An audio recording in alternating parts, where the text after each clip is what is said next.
창세기 40장 1절부터 8절까지 말씀 보시도록 하지요.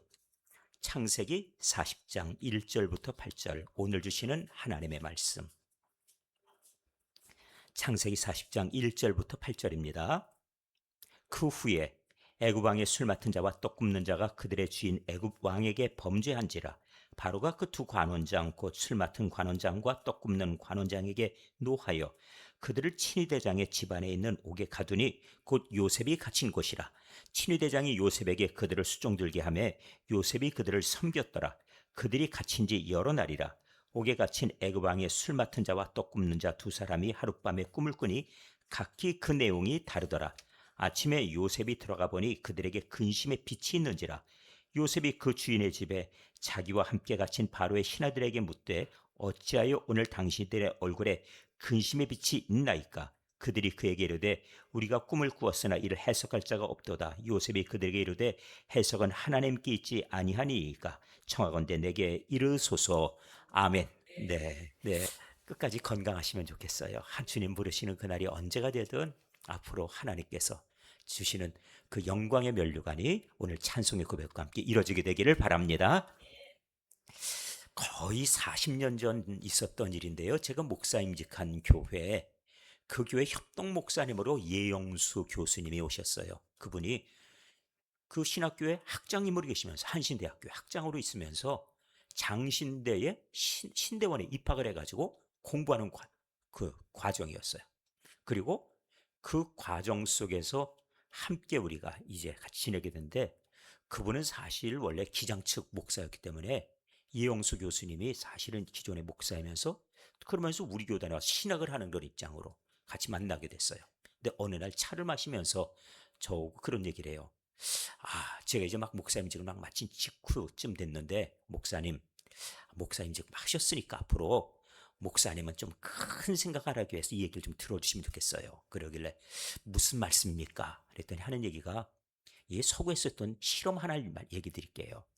여기 작은 이만한 공간에 그 상자가 있는데, 그 상자에 사실 실험용 쥐가 한 20마리쯤 들어가 살 만한 공간에 50마리를 집어넣고 실험을 했다는 거예요. 어떻게 생활을 하는지 보려고. 그랬더니 그 가운데서 이 비좁고 불편하잖아요. 그러니까 알게 모르게 자기들끼리 가장 약한 쥐를 갖다가 공격을 해가지고 못 베기게 만들더라 이거예요. 하나 떨어져 나가고 하나 떨어져 나가고 하나 떨어져 나가고 이래가지고 50마리가 어느 날 보니까 제대로 생활하는 건 40마리 되더니, 또 그 다음번에 30마리 되더니, 그 다음번에 몇 마리까지? 20마리까지 되더라 이거예요. 그러니까 이제는 적당한 공간이 됐구나 하고서 생각하고 이제는 잘 지내겠거니 했는데, 유감스럽게 지금까지 습관이 있잖아요. 지금까지 습관대로 공간은 이제 됐어요. 그런데도 불구하고 그 중에 또 약한 그 쥐를 하나 잡아가지고 공격을 해서 결국은 못 베기고 못 살게 만들어 놓더라 이거죠. 그래서 또 죽어나간다는 거예요. 그러니까 이제는 공간이 남겠거니 했지요. 당연히 10마리 남았는데, 10마리 남아서 이제는 공간이 충분해졌지요. 이제는 끝났겠다 하는데 또 아니더래요. 거기서도 또 그걸 하더랍니다. 그래서 나중에 몇 마리 남았나? 2마리가 남았답니다. 그 끝까지 싸우더라는 거예요. 끝까지. 그리고 끝까지 싸우더니 그 중에 또 강한 쥐가 또 약한 쥐를 또 이걸 물어서 결국은 이걸 없애버리더라는 거예요. 혼자 남았으니까 이제는 자기 왕국이 만들어졌지요. 그런데요, 그렇게 해서 거기서 얼마나 지내는가 봤더니 지성질에 못 이겨 죽더래요. 왜? 그동안에 자기 한 일이 있으니까. 저는 그 얘기를 제가 들으면서 정말 이거는 우리가 생각해 봐야 될 일이다. 왜냐하면은 우리의 인생이 누구 하나를 잡아가지고 죽이고 괴롭히고 이걸 하기 시작하면 이걸 언제까지 해요? 죽을 때까지 하고요. 그 다음번에 마지막의 대상은 누구예요? 자기 자신 들볶다 죽는다는 거예요. 저는 그 얘기를 들으면서 이것이 인생을 망가뜨리고 무너지는 그런 어떤 이 과정의 아주 단편적인 대표적인 특징이라고 저는 생각했어요. 그리고 이런 기운이 사실은 인생의 사람들 속에는 본성 속에 심어져 있고요. 또 하나, 마귀는 이것을 아주 교묘하게 잘 쓴다는 거예요. 마귀는 이 방법을 사용하는데 아주 적절하게 쓴다는 거죠. 그런 만큼 우리 이해하셔야 됩니다. 서로 싸우는 길은 무슨 길입니까? 죽음의 길입니다. 서로 물고 먹히는 것은 그건 죽음의 길입니다. 마지막에 남을 해치는 것 같지요?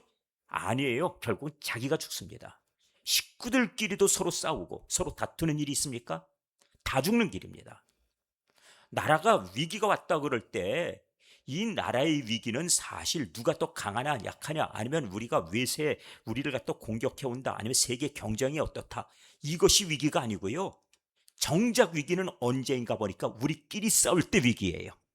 자, 우리 대한민국은 지금 잘 나가는 시대를 맞이했죠. 전 세계가 우리나라 보고 부러워하고 관광객들이 오면은 와서 손가락 엄지를 척 내밀고 하지요. 잘 나가는 것 같지만 큰 위기 하나를 보셔야 됩니다. 그게 무엇인가 하면은 그것은 결국 우리끼리 대립하고 우리끼리 갈등하는 거예요. 이 뿌리가 깊습니다. 조선시대 때도 당파 싸움 때문에 나라가 멸망했던 거 아시죠? 임진왜란 때 대처하지 못한 이유가 무엇이요? 당파 싸움. 그러니까 동인이 어떻고 서인이 어떻고, 그 다음번에 노윤이 어떻고 소윤이 어떻고, 또 그 밖에도 우리 노론이 어떻고 소론이 어떻고, 그래가지고 결국 나이 든 사람, 나이 적은 사람, 동쪽 사는 사람, 서쪽 사는 사람, 그 다음번에 윤씨끼리 서로 팝을 만들어서 대장이 이쪽 윤씨야 저쪽 윤씨야 하면서 싸웠던 그 시대. 그런 것들이 나라가 위태로울 때 나타나는 현상들이에요. 그리고 이것은 권력을 유지하는 데 아주 효과적입니다. 저도 경험해 봤지만, 저도 부목사 시절에 목사님이, 담임 목사님이 부목사님들을 둘로 이렇게 쓱 나눠놔요. 그러면은 참 좋은 게 있습니다. 왜? 와서 서로 일러요. 그럼 자기들끼리 한 얘기가 무엇인지, 그 안에 무슨 일이 있는지 다 알 수 있거든요. 그런데 결국 그것도 모르고 서로 이르고 이러다가 다 죽어요. 그겁니다. 그거는 악마가 사용하는 방법이에요. 교회에선 그러면 안 되는 거예요. 우리 대한민국의 위기는, 그것은 우리가 지금 경제적으로 좋아진다 나빠진다 그것이 아니라, 호국 보훈의 달에 우리가 나라를 위해 기도해야 될 일은 무엇인가 하면 우리 국민들이 하나가 되도록 하는 것이에요. 엊그제 월드컵 때 모두 하나가 돼서 우리 대한민국을 응원하셨습니까? 잘하셨습니다. 우리 적어도 대한민국 국민이라면 나라 사랑하는 마음으로 하나가 되어야죠. 그런데 응원 끝나고 나서 또 싸워요? 그럴 수는 없는 거지요. 그렇다면은 우리들은 다시 이제 돌아봐야 될 때예요. 나라를 세우는 비결은 무엇입니까? 그것은 하나님께서 사는 비결을 말씀하신 그 가운데 서는 것이고요. 그리고 그것을 우리들이 확인할 때는 언제인가 하면 위기 때예요. 왜냐하면 좋을 때야 아무 일 없는 것 같아요. 그러나 정작 위기 상황이 닥쳐왔을 때 그때 가서 하나로 모으는가, 그 힘을 합하는가, 여기에서 우리들이 한뜻 되어서 이겨낼 수 있는 비결이 있습니다. 우리 성도들은 이것을 믿음이라 불러요. 그래서 오늘 우리가 찬송 불렀지만 이 믿음 더욱 굳세라 할 때 그 믿음이 발휘되는 시점이 언제인가 하면은 결국 바라보니 그것은 하나님께서 우리에게 어려움 주셨을 때입니다. 그래서 오늘 이 믿음 더욱 굳세라 하는 말씀 속에 첫 번째는 무엇인가 하면은 어려운 중에예요. 어려운 중에. 자, 첫 번째 따라하십시오. 어려운 중에 섬기라. 다시 한번, 어려운 중에 섬기라. 어려울 때 어찌하라고요? 섬기라. 누구를 섬겨야 되는가? 하나님을 섬기는 겁니다. 그러면은 어려움을 이겨낸 비결이 나와요. 그런데 제가 이런 질문을 지난 심야기도 때 하기도 했고 오늘 또 반복해서 물을 것이라고 했어요. 하나님의 뜻은 무엇입니까? 내 뜻이 아니고 내 뜻과 반대되는 것이 하나님 뜻이에요. 내 뜻과 반대가 됩니다. 내 뜻은 그렇지 않아요. 내 뜻은 내가 인정받는 것이고 내가 높아지는 것이에요. 예수님의 제자들이 예루살렘에 올라가는 그 길에 그들이 뭘 하고 있었냐면 서로 누가 높으냐 하는 거 가지고 서로 논쟁하고 있었어요. 누가 높은 자리에 앉을 것이냐. 이게 사람의 뜻이에요. 자기들의 뜻이었고요. 근데 예수님은 그런데 그 논쟁을 듣고 나서 제자들을 다 불러 모으시고 저녁 식사 마친 후에 대화를 가져다 놓으시더니 제자들의 발을 씻겨주시는 겁니다. 자, 이게 보통 사람들이 이렇게 합니까? 베드로의 경우는 이걸 용납할 수가 없었어요. 다른 제자들이 다 발을 내밀고 가만히 있는데 베드로는 예수님 발 씻어주시는 그 과정 속에서 부글부글 끓는 거예요. 안 그러겠습니까? 화가 나죠. 그래서 예수님이 자기 차례 돼가지고 발을 씻어주신다는데 뭐라고 얘기를 합니까? 선생님, 제 발은 안 됩니다. 어찌 선생님이 제자의 발을 씻어주십니까? 이것이 바로 인간의 도리, 인간의 이치입니다. 맞지요? 그래, 하나님의 뜻은 아니었어요. 예수님께서 뭐라고 하시냐면은 내가 너의 발을 씻어주지 않으면은 나와 아무 상관이 없다 하셨어요. 하나님은 이 땅에 예수님을 지배하거나 섬김을 받으러 보내신 것이 아니고 무엇 때문에 보내셨다고요? 섬기러 오셨다 그랬거든요. 그것이 하나님의 뜻이었어요. 자기 자신 화목제물로 주러 오셨다. 다시 말해서 예수님이 그의 발을 씻어주심처럼 그의 죄를 씻어주셔야지 우리 주님과 상관이 있는 거예요. 그것을 보여주려고. 우리들도 마찬가지입니다. 예수 믿는다 하면서 높아지는 것에 관심이 있어요. 예수 믿는다 하면서 남들이 알아주는 것 관심이 있어요. 사람들이 나를 인정하는 것이 그렇게 대단합니까? 인정 못 받으면 어때요? 하나님이 알아주시면 되지. 이것이 바로 하나님의 뜻, 섬기는 거예요. 이것이 그렇게 어렵습니까? 사실 나이가 많으면 나이가 적은 사람들을 인정하고 가기가 어려워요. 왜냐하면 가르치려고 자꾸 하거든요. 그런데 요즘 젊은이들의 배워야 될 게 많습니다. 뭘 배워요? 제가 솔직하게 말씀드릴게요. 제가 아는 게 젊은이들에 비해서 아는 게 하나도 없다는 걸 느껴요. 컴퓨터 갖다 놓고 핸드폰 갖다 놓고 뭐 앱을 깔아라 그러면은 저는 도대체 이거 깔다가 중간에 마지막에 에이 못하겠다예요. 안 그렇습니까? 여러분들 하실만해요? 이 세상 변화에 도무지 따라갈 수 있습니까? 전 못 따라가겠어요. 그래서 어떡하냐? 전 부목사님 불러가지고 이것 좀 해놓으라고 그랬죠. 그러다 제가 망통이 됐습니다. 왜? 그렇게 하니까 너무 편해요. 너무 알아서 너무 잘해줘요. 그 이것도 시키고 저것도 시키고 마지막에 가서 코끼리를 냉장고에 넣으라 그래도 넣어줄 것 같아요. 그 정도로 유능해요. 젊은 사람들이. 나보다 나이가 어리다고 함부로 하지 마세요. 이 세상 변화에 대해서 요즘 아이들이요 태어나서 벌써 글자 띄기 전에 핸드폰부터 띄어요. 제가 드린 말씀이 과장입니까? 아니지요. 그러거든 젊은 세대들을 함부로 가르치려고 들지도 마시고 이 세상에 대해서 우리가 잘 모르고 있다는 걸 인정을 하셔야 돼요. 하나님께서 우리들에게 너는 별거 아니다. 그렇게 우리에게 가르쳐 주시는 징조들이 많이 있거든요.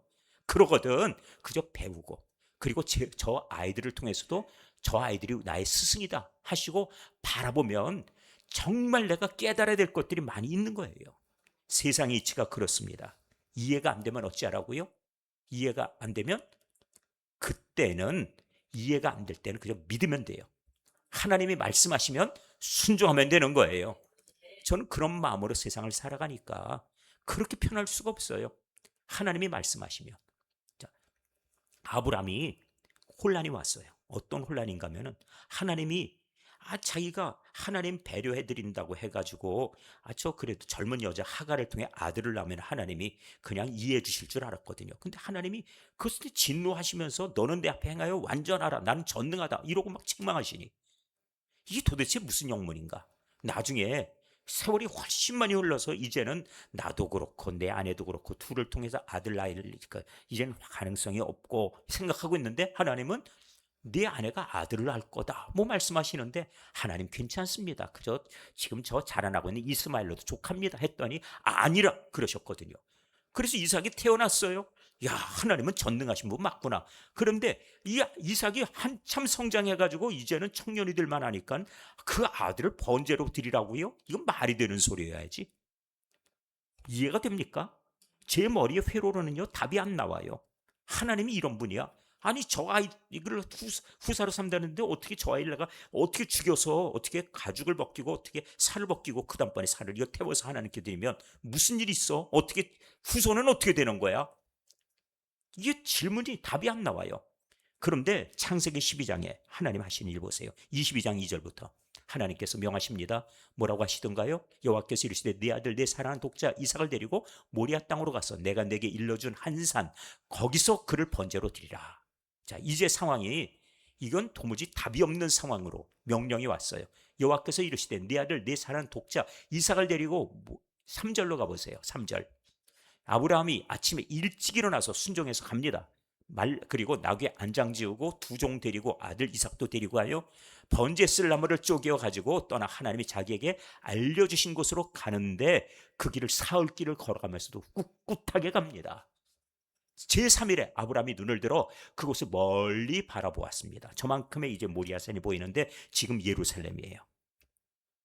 그 예루살렘에 이르게 되어서 이에 아브라함이 종들에게 말합니다. 뭐라고 대답을 들려줍니까? 너희는 나귀와 함께 여기서 기다리라. 자, 이들을 왜 데리고 갈 수 없어요? 데리고 가면은 이삭을 번제로 드리려 하면은 이 종들이 쥐널은 갑자기 무슨 일입니까? 쥐널은 이건 아니되옵니다.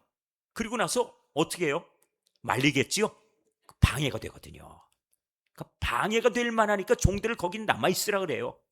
그리고 나서 뭐라고 대답합니까? 내가 아이와 함께 저기 가서 그 다음에 예배하고 그리고 돌아올 때 혼자 돌아오리라?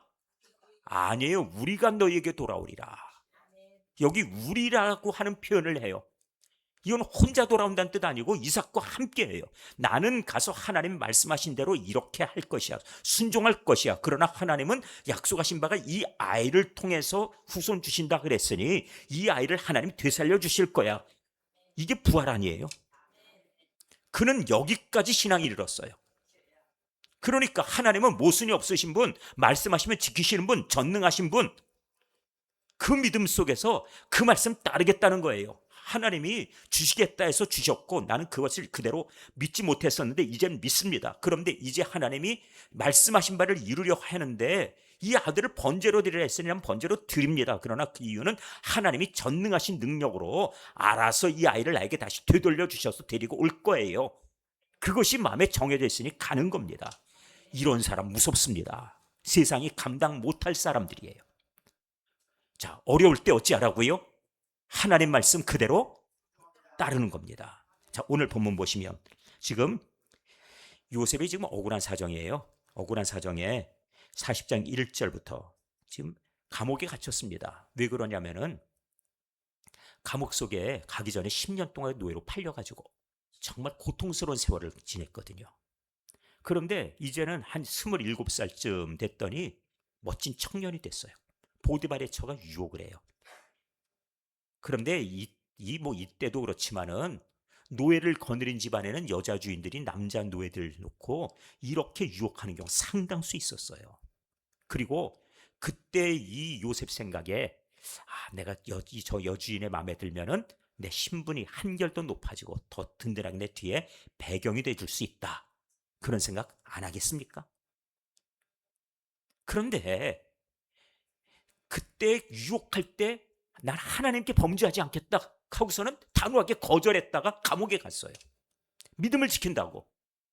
믿음을 지켰으면 하나님이 그 다음 어떻게 해주셔야 돼요? 믿음을 지키면 더 좋게 해주셔야지. 우리 이거 답이 나옵니까? 머릿속에 이해가 돼요? 믿음 지켰는데 왜 우리 집안이 망해요? 이게 말이 됩니까? 왜 우리 집안이 이렇게 내가 하나님 앞에 예배 잘 드리는데 왜 이렇게 어려움이 있고 왜 우리 집안이 경제적으로 이런 고통이 따라옵니까? 이게 이해가 됩니까? 그런데 하나님은 요셉을 감옥 속에 집어넣어버렸어요. 근데 질문을 저는 여기서 했습니다. 사실 여주인이 저 노예가 날 갖다가 겁탈하려고 덤벼들었다. 혹시 이렇게 되면 주인은 반드시 죽입니다. 원래 그래요. 노예가 어디 주인을 함부로 대해요? 원래 그것이 정상 아닙니까? 안 죽였어요. 왜 그랬을까요? 보디발 생각에 자기 아내가 저것이 정직한 얘기를 하고 있다는 뜻일까요? 그렇게 생각 안 한 거예요. 저 여자가 평소 행실로 보건대 능히 노예들을 유혹하고 그리고 자기 마음에 들면 언제라도 저렇게 그가 유혹하는 일을 할 수 있는 여자였겠거니 그리고 요셉을 평소에 10년 동안 봐왔는데 그는 절대 그 일에 호응 안 할 그런 청년 안 죽인 거예요. 감옥 속에, 그렇다고 자기 아내 체면을 살려줘야 되니 감옥에 들어가라 이래버린 거죠. 자, 그러니까 이 요셉의 입장에서는 그 설명 그걸 하겠습니까? 그냥 감옥 속에 그냥 간 거예요. 그것도 억울한데. 근데 거기다가 또 한 가지 요구합니다. 무엇이라고요? 감옥에 지금 두 관리가 들어왔는데 왕의 술 맡은 관원장, 떡 맡은 관원장 들어왔죠. 어찌하라고요? 그들을 잘 섬기랍니다. 오늘 본문에 보니까. 그래서 4절에 친위대장이 요셉의 그들을 수종들게 하매, 이건 내가 지금 억울한 것도 지금 기분 나빠서, 예? 하나님 앞에 내가 지금 파업을 좀 하고 싶고, 그 하나님 난 몰라 하고서는 하나님 살아계신지 안 계신지 나한테 먼저 보여줘야지, 이런 마음 안 들까요? 감정? 요셉이 감정이 화가 났다 얘기하고 있나요? 아니지요. 섬기라 그랬더니 하나님 뜻이, 하나님 말씀이 이 상황으로 이렇게 왔다 생각하고 그는 따르는 거예요. 이게 어려울 때 섬기는 자세입니다. 신앙의 자세는 내가 이해돼서가 아니라 하나님께서 왜 일을 하셨는가를 알 때까지 말씀을 따르는 거예요. 왜 그랬는가 결과적으로 말씀드리면, 하나님이 요셉을 훈련시키는 과정, 그를 장차 총리로 세우기 위해서 미리 지금 아주 혹독하게 지금 교육시키는 과정이에요. 그런 점에서 이 고난의 자리에서 그는 지혜를 배우기 위해 이 일을 하게 하시는 것이고, 그 사람들을 통해 하나님은 그를 나중에 왕 앞에 가게 하기 위해서 섬기게 하신 거거든요. 이걸 그 당시에 몰랐죠. 그러나 지금 모른다고 하나님의 뜻이 아닙니까? 그러니까 말씀이 있거든 일단 하나님 말씀에 따르겠습니다 라고 하는 것이 섬김이에요. 그의 자세에 진심이 들어있습니다. 그것이 5절입니다. 5절부터 7절까지 그 진심을 보도록 하시죠. 옥에 갇힌 애굽왕의 술 맡은 자와 떡 굽는 자 두 사람이 하룻밤에 꿈을 꾸니 각기 그 내용이 다르더라. 꿈을 달리 꿨어요. 그런데 요셉이 그 주인의 집에 자기와 함께 갇힌 바로의 신하들이 묻습니다. 그래서는 어찌하여 당신들의 오늘 이 얼굴에 근심의 빛이 있나이까 하고 물어봐요. 이거 안 물어보면 혼납니까? 안 물어봤다고 해서 요셉이 감옥살이에 무슨 지장이 있습니까? 더 나빠질 일 있나요? 그런데 진심으로 그들을 섬겼습니다. 보살피고 있는 중이에요. 어렵다고 해서 어려우니까 내가 어려우면 남의 문제는 아무것도 없어. 한국교회 병이 무엇인가 하면 대다수의 교회들이 자기를 보살피느라 남을 돌볼 여지가 없는 거예요. 개척교회들이 왜 망해가는가 보니까 우리 교회는 재정이 모자라 그래서 아무것도 밖에 할 게 없대요. 그래서 결국 자기 보살피다가 남을 보살피는 건 못해요.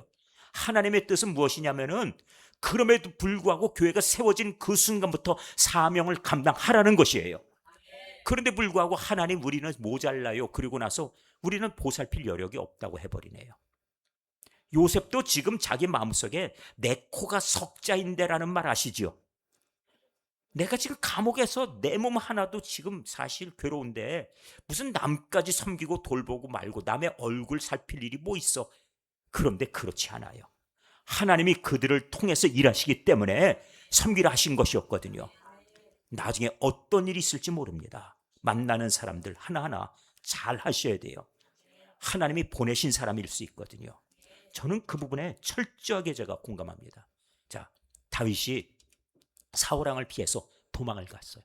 어디까지 도망갔나? 피할 데가 없어요. 왕의 그 권력이 너무나 커서 왕이 아예 작정하고 이 다윗을 죽이겠다 쫓아오니까 결국은 사울왕이 싸우고 있는 이 블레셋 적군에게 가서 도망을 쳤어요. 그래서 이 자기가 블레셋 왕에게 가가지고 자기 몸을 좀 보호해달라고 하니까 블레셋에서 기가 막히죠. 아니 저놈이 옛날 우리 골리앗을 죽였던 놈인데 어쩌다 여기까지 와서 우리 향해서 도와달라고 보살펴달라 자기 보호해달라고 그럴까 그러겠죠. 그런데 시글락이라는 성에 가서 거기서 살게 해주었는데 거기서 있다가 이스라엘과 전쟁이 난 거예요.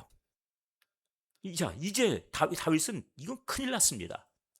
내가 지금 우리 민 동족하고 싸우러 간다는데 가만히 남았으면은 여기 남아가지고 반역을 일으킬 것 같다.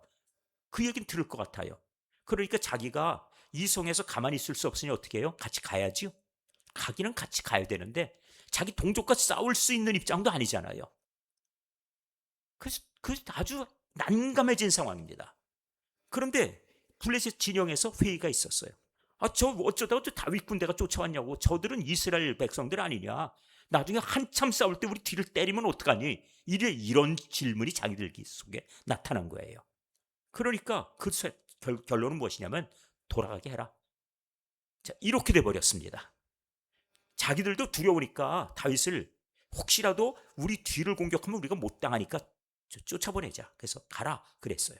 시글락에 와보니까 웬일이에요? 아말렉의 군대들이 와가지고 이들을 갖다 다 쳐버린 겁니다. 그리고 다 이 성을 갖다 불태워버리고 식구들을 다 잡아가고 난리가 났죠. 자, 이제 이런 지경입니다. 자, 이제 이 상황 가운데서 그들이 목을 놓아 울어요. 그리고 나서는 우리 가족 찾으러 가자. 어디로 간지 압니까? 알 수 있나요? 혹시 어디로 간다 하고서는 누가 정탐꾼이 하나라도 표시하고 가면 좋지요. 아니면은 어디 내비게이션이 있어갖고 찍고 방향 정해서 가면 찾아가지요. 찾을 길이 없지요. 그런 상황 가운데 한번 성경 보세요. 사무엘상 30장 11절. 이 난감한 상황 중에 무리가 들에서 지금 막 찾고 있는 중이에요.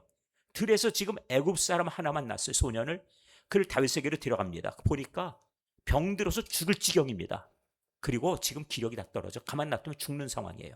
무엇 하던가요? 그를 향해 떡을 주어 먹게 하며 물을 마시게 하고, 그 다음번에 12절. 그에게 무화과 뭉치에서 뗀 덩이 하나와 건포도 또 2송이도 또 주고, 그가 밤낮 사흘 동안 떡도 먹지 못하였고 물도 마시지 못하였기 때문에 이렇게 음식을 주었어요. 자, 음식 지금 사실 이건 뭐 먹이고 말고 할 그런 경황이 없죠. 식구들 찾아야 되는데 내일이 지금 급하잖아요. 근데 이 아이를, 소년을 돌봐준 겁니다. 근데 그가 먹고 정신을 이제 차려요. 정말 정신없던 아이가 입에다 물 넣어주고 그 다음에 음식을 넣어주니까 씹기 시작하더니 눈을 뜬 겁니다. 그래서 다윗이 물어봐요. 그에게 이르되 너는 누구에게 속했고 어디에서 왔냐 하고 물어보니까 나는 애굽의 소년이다. 아말렉 사람의 이 종이었는데 사흘 전에 병이 들으니까 주인이 날 버리고 그냥 갔다. 굶어 죽으라고.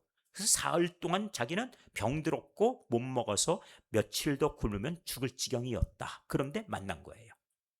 지금 돌보는 일이 사실 이 소년이 아말렉 중에 종이었다는 거 알면야 일부러 돌봐주지만 모르는 가운데 돌봐줬는데 결국 아무것도 아니면 무슨 일 아닙니까?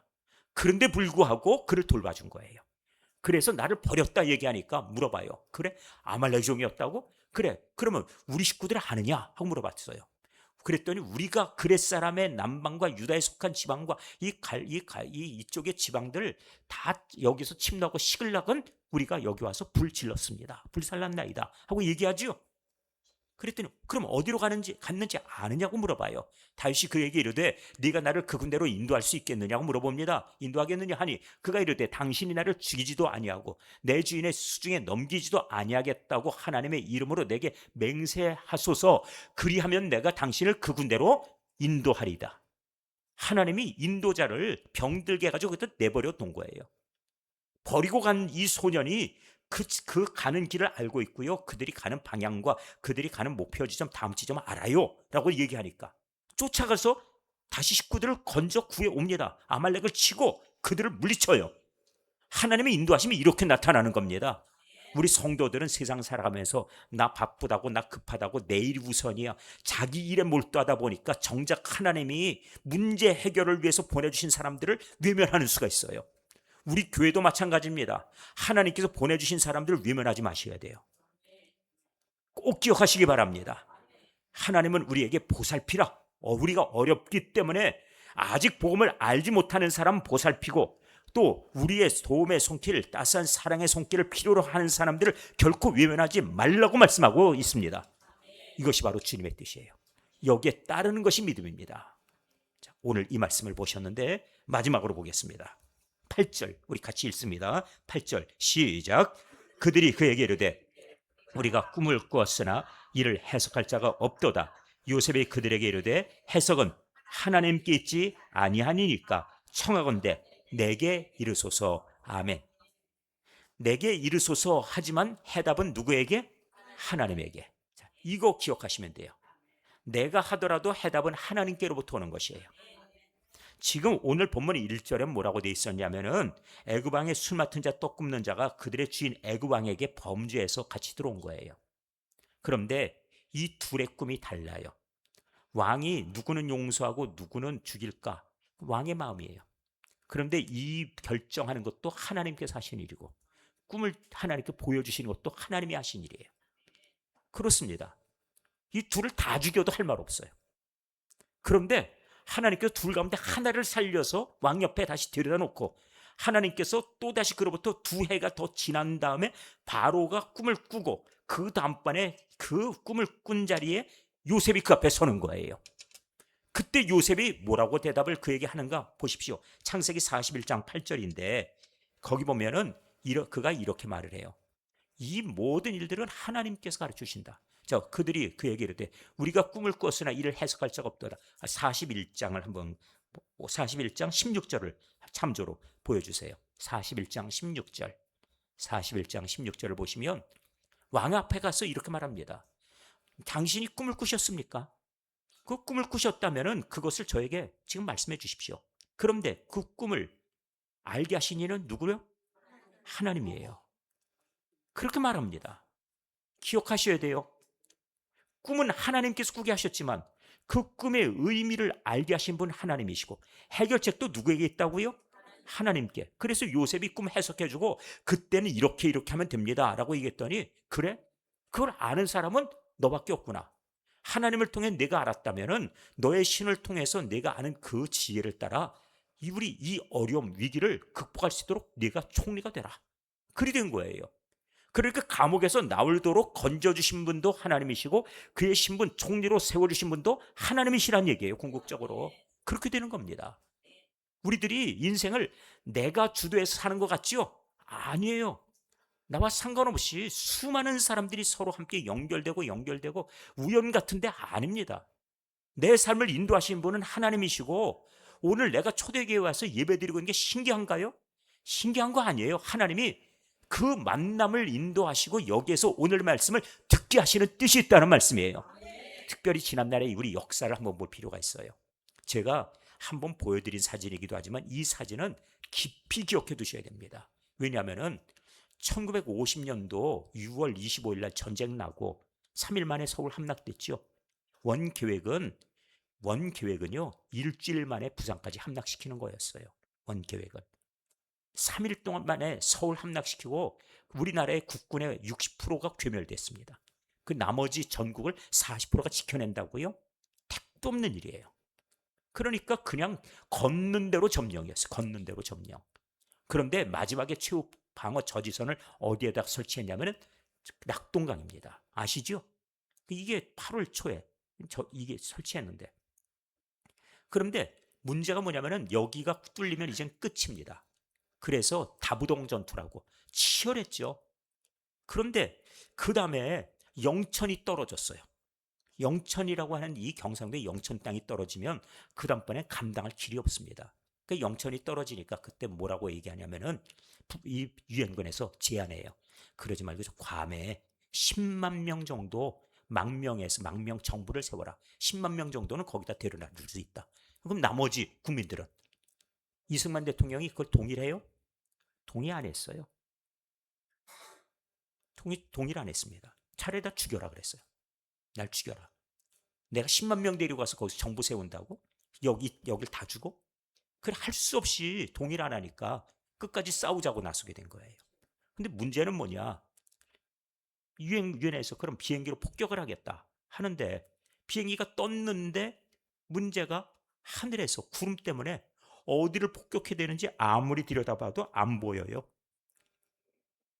그런데 비행기는 기름이 일단 뜨면은 기름이 제한돼 가지고 폭격을 하고 와야 되는데 이거 돌다가 그냥 오게 생긴 겁니다. 자, 그런데 그날 무슨 일이 있었냐면은 그날 저 경북 도청이죠.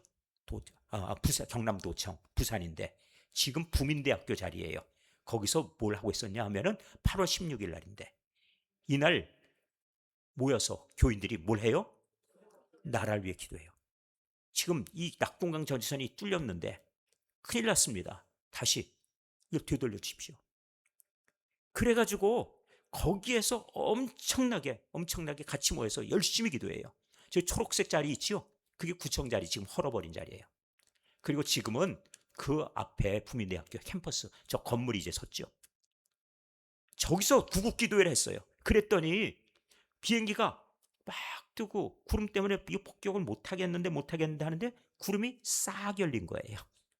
그래서 그 틈새 구름으로 요만큼 구름이 열리니까 거기다 폭격을 해가지고 인민군들 인자리에다 폭격을 해서, 그래서는 거기서 전세를 역전시킬 수 있는 기틀을 시작을 하게 됐어요. 기도하는 가운데 하나님께서 구름도 살짝 열어주시더라는 거지요. 이렇게 해가지고 회복할 수 있는 길이 열린 겁니다. 그런데 더 큰 문제는 그렇게 해서 오래 버틸 수가 없어요. 왜냐하면 인민군의 군대가 적어도 10배 이상 더 많으니까, 이 방어할 수 있는 군대에 비해서 그렇게 많으니까 감당이 안 되죠.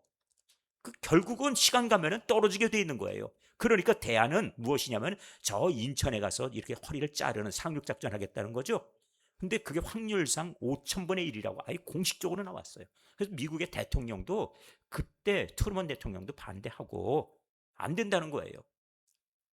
그리고 같이 있는 모든 군부대의 장성들도 다 이 작전은 5,000분의 1, 0.1%도 안 되고 0.02%요 안 돼. 이거는 5,000개 중에서 한 개가 답이에요. 내가 그럼 5,000개의 구슬이 있는데 그 중에 5,000개 중에 하나 집어서 답이 될까요? 나올까요? 안 되는 거예요. 이거 안 되는 거. 그런데 그때의 이 인천 상륙 작전 하기 전 일주일 동안 1950년도 이 9월 초부터 2주간 동안 우리 거기에 목사님 장로님들이 250명이나 모여서 뭘 했게요? 금식하면서 기도한 겁니다. 하나님, 우리나라 이제 공산화됩니다. 공산화되는 지경이에요. 더 못 버팁니다.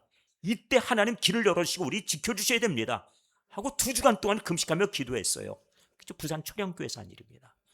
그리고 그때 저 기도하는 가운데 하나님께서 9월 15일 날, 아시죠? 9월 15일 날, 그러니까 9월 초부터 2주간 기도하고 저 기도회가 맞춰질 때 인천 상륙작전이 성공했다는 것이에요. 이거는 하나님 앞에 구하여서 그 답을 하나님이 주신 겁니다. 5,000개 중에 하나라고 얘기했는데 그걸 하나님이 잡아서 그 여기 있다 하고 주신 거예요. 인생의 답이 어디 있다고요? 나에게 있습니까? 하나님께 있어요. 요셉이 그에게 들려주었고 해석해 주었고 그리고 방법은 이것입니다라고 앞만 얘기했어도, 그러나 그 답은 누구에게 나온다고요? 하나님께 나옵니다. 기억하십시오. 어려울 때 문제 해결을 하나님께 구해서 찾을 수 있기를 바랍니다. 이제 말씀이 결론 내립니다. 첫 번째는 어려운 중에 하나님 말씀을 따르는 것을 섬긴다고 표현했습니다. 어려울 때는 섬겨야 됩니다. 하나님 말씀 그대로 내 생각, 내 뜻 이런 걸 주장하지를 않는 것이 신앙인의 자세예요. 내 생각이 뭐 그리 중요해요. 두 번째는 어려운 중에 하나님이 사명 주시고 말씀 중에 따르는 것이 우리의 도리입니다. 왜 길에 저 어려운 소년이 있는가? 왜 나에게 이런 문제가 있는가? 왜 이런 중에 내가 이렇게 심적으로 고통스러울 때 저 사람들께 섬기라 하는가? 하나님이 섬기라 하거든 섬기는 사람으로 알고 안색까지 살펴줘야죠. 그랬더니 하나님이 문제 해결을 그 두 사람들의 꿈 해석을 통해서 결국 나타내 주신 겁니다. 우리에게도 마찬가지로 어려움 가운데 이겨내는 비결을 들려주셨으니 그때 문제 해결을 우리 하나님을 통해서 받아내는 은혜가 있기를 주님의 이름으로 간절히 기원합니다. 기도하겠습니다. 하나님 아버지, 주시는 말씀 속에 우리의 믿음을 굳게 세워가게 해주셔서 우리 인생 가운데 어려움은 끝없이 파도처럼 다가오지만 순간순간 이겨내게 하여 주시고 그 어려움이 오히려 우리에게 주시는 하나님 주시는 은혜가 되고 그 풍랑으로 인하여서 배가 더욱 빨리 가는 그런 놀라운 은총도 힘있게 하여 주시옵소서. 이 어려움의 바람을 이용할 수 있는 지혜를 주시고 힘 주시기 원합니다. 우리에게 굳센 믿음을 허락하여 주시옵소서. 지난날 어려움을 겪었사오니 이제는 그 속에서 지혜를 경험하게 해주시고 저 공산화된 저 북녘 땅을 바라보며 안타깝게 여기며 우리 대한민국에 어떤 경우에라도 공산주의가 이곳에서 재현되기를 바라는 사람들 이곳에서 사회주의를 주장하는 사람들, 그 악한 모든 사상과 이념은 이 땅에서 완전히 소멸되게 하여 주시옵소서. 이를 위해서 먼저 저 북녘 땅의 악한 권세자들 무너지게 하여 주시고, 그리고 그거 신음하고 있는 지옥 생활하고 있는 우리의 동족들을 풀어주시옵소서. 하나님께서 이 땅에 복음으로 통일되는 날을 속히 허락해 주옵소서. 우리 인생에 어려움이 닥쳐올 때 오늘 말씀을 기억하게 하시고, 그 속에서 하나님의 음성을 들으며 그 말씀에 순복하여 문제 해결의 답을 얻어내는 놀라운 은혜도 베풀어 주시옵소서. 우리 주님 예수 그리스도의 이름으로 기도하옵나이다. 아멘.